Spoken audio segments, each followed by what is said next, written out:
We are convinced that each of us can contribute to making the planet a better and cleaner place. The corporation has many good traditions. One of them is planting the TECHNONICOL alleys. In 2012, in honor of the company's 20th anniversary, a tree planting campaign was launched.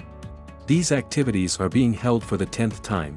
Since 2012, we have been holding some events every year.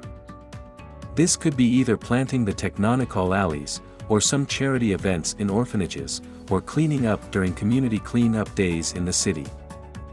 The Almaz Biathlon Complex was not chosen by chance.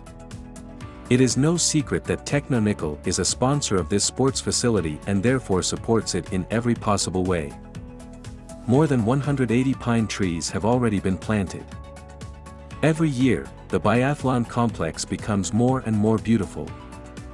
The first trees planted are already quite large. All this is being done as part of improving the environment, so that it would be more pleasant for city residents and guests of the biathlon complex to walk, play sports, enjoy outdoor activities or just take a walk with their families.